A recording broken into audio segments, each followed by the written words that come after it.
Okay, I'm John Bryant, and I want to welcome you to our Driven podcast. We're here in Tulsa, Oklahoma, and continue to visit with our friends here at our meeting. If you hear the noise in the background, that's because we're in the exposition center with all the booths, and people are continually coming by, and we're just enjoying being here.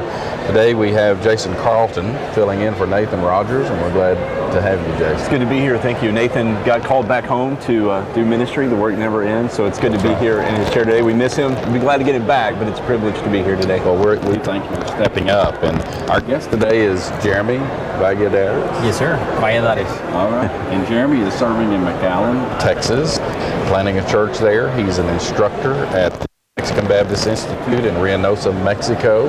And we've already heard part of his story about his accident and where God has brought him to now. And we're going to continue that thought and let you hear all that God is doing in his life and ministry. So I hope guys will go back and listen to the first part of that, just the story of your accident, and just the simple fact of the matter, if your story had ended with, I survived and I got to come home back to my family, that's still an incredible story of what God brought through that.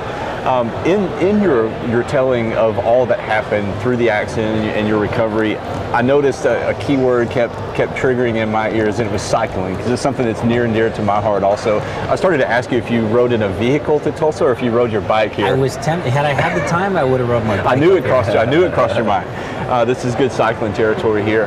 But as you were telling about your accident, one of the benefits of cycling was that your body, you were in an above average condition to endure that accident, because the way that you approach cycling anyway, it's an endurance sport, so no doubt that helped you physically, just to endure the physical rigors of going through that. But then also, maybe on a much deeper level than just the physical, your community connections with people, because you were identified, and I think this is important for all of us, it's that we are identified as a person who happens to be a pastor. Yeah. And that's one of the things, cycling humanizes you because they see you, you're not a suit, you're not just behind a pulpit. It humanizes you because they see you in cycling kit, which is body tight. It's funny you said that. You know, cycling is a big part of my life. It was a big part of my life before. I actually had a friend that was pushing me to do an Ironman, and I was training and I was riding, and you know, as you get into the sport, you know, a 2-3 hour ride is a short ride. You know, distance is maybe 5-6 hours, and so where I was at the time was training really hard, and I went on this mission trip, and the accident happened. We come back out, and the ties that I had made with people in my community were through cycling. You know, as a pastor, it's tough to be an individual. You know, people, you know, oh, the pastor went to a movie? What movie did the pastor watch? Oh, the pastor did this, you know, what did the pastor do, you know? And so people see me as a cyclist. They saw me as a cyclist. As soon as I got out of the nursing home, you know, I was helping to drive a vehicle behind some friends that were doing the 100-mile ride. You know, turns out a friend of mine that was riding that same ride got hit. So driving off to the hospital, I'm in my wheelchair, and I'm posting on Facebook, hey, say a little prayer for my friend who got hit. And sure enough, cyclists started talking to me, hey, what's going on? Where's he at? What's happening? So turns out I end up meeting a guy that lived in my town that owns a cycling shop, and I had never met him because we just lived on opposite spectrums of the city. And turns out that, you know, he's there, and he says, you know, I've heard your name, and I think I know who you are. I heard about an accident, but he said, man, you're too happy sitting in a wheelchair and me knowing that you're a cyclist. He said, what is it? He's like, well, what are you on? He's like, is it a pain medication or what? I said, no. I said, Wednesday, I'll give you the chance to see what I'm on. So I invited him out to Bible study, and he showed up. He said, you know the reason why I came to Bible study? He says, is you were too happy in that chair. No, me knowing that you're a cyclist, and to see you sitting in that chair smiling, laughing, cracking jokes, because that's me. You know, maybe the last interview about the story of the accident was serious, but once I'm not talking about that, I'm joking around, I'm having fun, I like to make jokes and have a good time. He came to church, and I ended up going to ride a beginner's ride because, of course, 5 months after the accident, I jumped back on the bike, and it wasn't the same. 2 broke femurs, having them rotted. I started meeting people, and they started saying, hey, you know, are you new? I said, no, I had an accident. It gave me an opportunity to share the story that I shared with you guys the last time I was here, just about the accident and how about God was real in my life and how I was a pastor.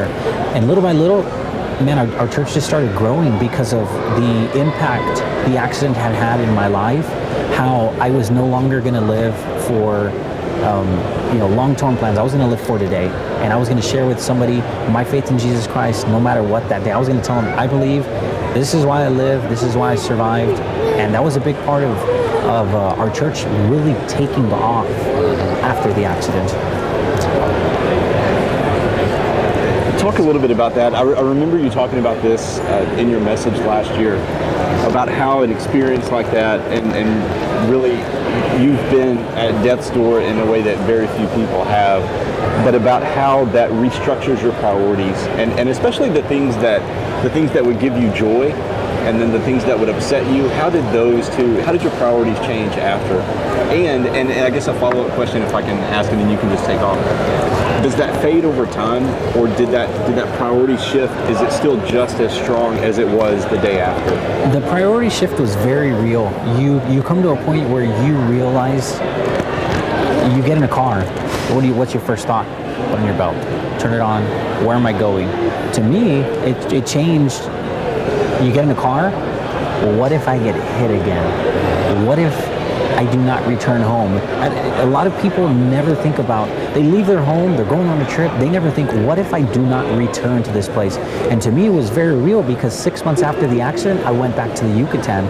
So I had my plane ticket and it was deja vu. I've been here, I've gone to this place, and now, what if I don't return again? What if when I am on my way back, I get hit again and I don't come back home, and it makes you restructure your priorities, how you spend your money, how you talk to your children and your wife and your friends, and what if this is the last time I leave my home?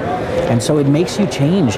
Does it fade after time? It can, but I have something that constantly reminds me of it, and it's scars everywhere. I have scars all over the arm, I have scars all over the shoulder, I have scars all over the legs, I have a knee that needs replacement. And it reminds you, hey, you know what? You're not forever. It reminds you, oh man, I have this limp. And I was a person that, I was an athlete. I cycled and I did triathlons and I ran. And it wasn't uncommon for me to wake up one morning and say, I'm going to go run 10 miles and I'll be back, and then we're going to go about our day. So whenever I wake up and I can barely walk, I was the type of person that said, I don't want to be the person that's limping. I see people limping and I feel bad for them. And today I limp. I walk kind of funny. My knee, my right leg kind of leans out. And I take that as a reminder that we're not forever. We're not forever. And I got to do what I need to do today. I need to live for God today. I need to do the things He's called me to do today. It's restructured the way I am as a person. When I talk to people, I'm intentional. Everything I do is intentional. If I'm sitting here today and I'm talking to you guys and this podcast is going to go out, I want it to be intentional. I want somebody to say, you know what? I need to know that if I leave my house today, it might be the last time that I leave my house. When I preach a sermon, what if that's my last sermon? The way I treat my kids, what if this is the last time I get to take my kids out? When I talk to my wife, I need to remember all these little things. This might be the last time I ever get a chance to do these things. And life is a privilege. Life is so precious. Life is every single thing we do. We don't know how fragile our lives are. And in Corinthians, where it says that we're like these clay jars. We have this valuable stuff inside of us, but we're these disposable clay jars that can be broken in a second. So can you talk a little bit about, in our church, we were talking recently about the problem of pain and suffering.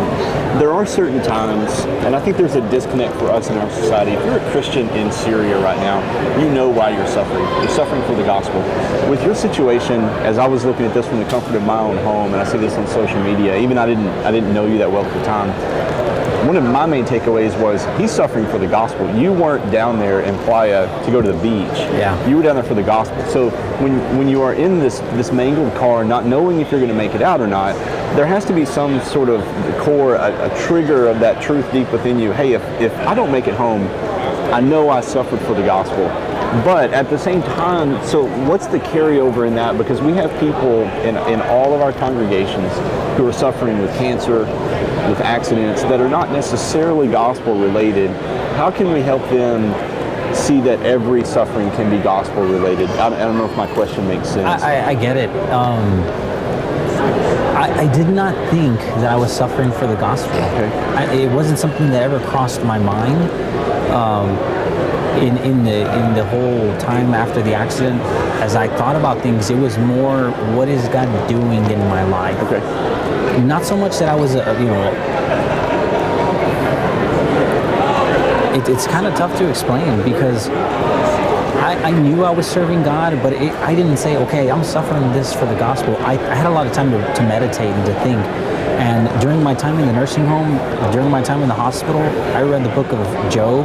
I read the story of Joseph. I read those over and over and over again. And I thought to myself, I've read the Bible a lot. Ecclesiastes chapter 5, it says, when you make a promise to God, don't delay in fulfilling it, because he doesn't take pleasure when we make promises and don't fulfill them. And I started thinking to myself, what promises did I make to God? The majority of believers will say, I promised God that I wanted to change my ways. I promised God that I want to serve him the rest of my life. I remember myself when I changed my ways in July 3rd, 2003, I told God, I'm willing to die if it requires it. I'm willing to lay down my life because you gave me your life and you've changed my life and you've given me a new life. And I remembered that promise as I laid there in the nursing home about how I told God, I'm going to serve you, and even if it costs my life. And that promise that I had made silenced all the whys in my head. It silenced them. I no longer questioned, why did this happen? Why this? Why this? Why this? Why the other? I no longer started thinking, had I only kept the car in the gravel a little bit longer. I stopped questioning all these things. The whys got silent when I understood that I had promised God that I would give him my life if it required it. We hold on to life so tight. It is precious, but we hold on to it so tight, like if we can change a single day. Hebrews 9:27 says it's appointed unto men to die once. Appointed. And I take it that God has our days numbers, and the days he wants us home, he's going to call us home. And God didn't want me to, December 12th, because, and I've heard a million people say, God still has plans for you. God still has plans for you. And I take it as God still has work for me to do. So today I can sit here and I can complain about my knee hurting, or about this or about that, or medical bills, or whatever it is, a credit card that I still owe from all the hospital bills in Mexico. Or I can say, you know what, I have a job today, and who did God put in my path today for me to reach? This morning we got up and I asked everybody in this exhibition hall at the ABA for $1. Can I have $1? You have $1 to spare. So what is it? What is it for? I said, it's for an outreach. You'll find out tomorrow. Sure, I have $1. We went and bought all these McDonald's combos, and we took coffee and hash browns and biscuits down to all the homeless people. We just said, you know what, we're having a Baptist convention here in town. We want to tell you guys that Christ died for you. If you don't know him, we want to feed you today. We want to let you know that we're in your town. We're leaving tomorrow. But God put us here for a reason, and for a time, and for a place. And as we talked to a man this morning that did not want to be saved, he understood the gospel. He knew what it was. He just made a conscious choice. I do not want to repent of my sins today. I left here. I said, I hope you reach that day where you come to an understanding that you need forgiveness. You ask Christ for forgiveness, and instead of on Judgment Day when you stand before God, remembering our faces that we told you and you chose not to listen, but remembering our faces that we were the ones that shared the gospel with you. And we have a job to do every single day, every place we go. We can complain and whine about our details, or we can say, you know what, it is what it is. I got a job to do. Yeah. And in our final few minutes, I think we've got time to cover this. We spoke not too long ago in our church about the power of scars, and the disciples, for a lot of reasons, they didn't get it. They didn't believe that Jesus was going to be resurrected. They weren't listening. It just didn't fit their preconceived notions. But when they believed was when they saw the scars, because that was proof. And what I said a couple of Sundays ago were that scars are proof of God's power over pain. Because if you have scars but you don't have an obituary, that means God's not done with you. And here you are, 2 weeks after we talked about that in church, here you are So where I want to transition this and to hopefully help the folks who are going to be listening later, everybody that we encounter, and ourselves included, we all have scars. Yours are so very visible. Your story is so public. But so many times people suffer, and if you look at, let's say, stats on sexual abuse that our young people go through, that the amount of young people who are struggling with this now and will carry this into their adult relationships, that kind of wound that needs to turn into a scar. How can we use those things to benefit other people? First, that the healing has to take place before we can scarred and use that to the power of God. But how can you help other people with their scars, which may be just as deep but not visible?